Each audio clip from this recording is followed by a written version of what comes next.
We actually have some good news coming out of the Tennessee legislature. I was at the Capitol yesterday keeping an eye on some of the bills that we are watching for the Lindsey Patrick-Wright report. Yesterday was March 24th, and we have some good news. First of all, the No Pride Month, No Pride Flag in public spaces bill has stalled in committee. In the state and local Senate committee yesterday, we had 3 passes, 3 yeses, and 3 nos. Now we're in a Tennessee Republican supermajority. So you do that math. We did have some Republican senators pass on this, and we had 1 Republican senator vote no on this. Now, the reason I think the passes happen, and definitely the reason that the no vote happened by the Republican senator, is because this kind of legislation takes control away from local governments.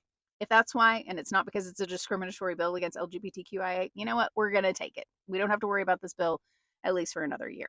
Moving on to Senate Bill 837, which we have been colloquially calling the AI babies bill, because if you hear my opponent who wrote this legislation talk about it and the AI babies and AI brains that are coming out of stem cell research, such as using embryonic stem cells to create human brains called organoids.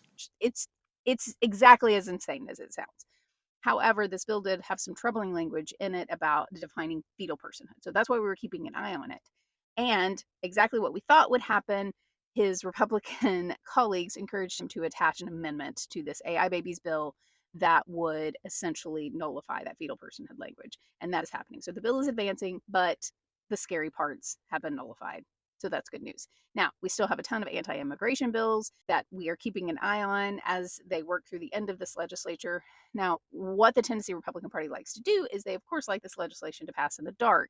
So nonprofit organizations like Turk have been mobilizing their communities to show up to these hearings to put a little public pressure on these harmful bills that are trying to get pushed through. So what happens inevitably is they keep moving the calendar around, probably hoping that the hubbub dies down. So you know your mission. Do not let the hubbub die down.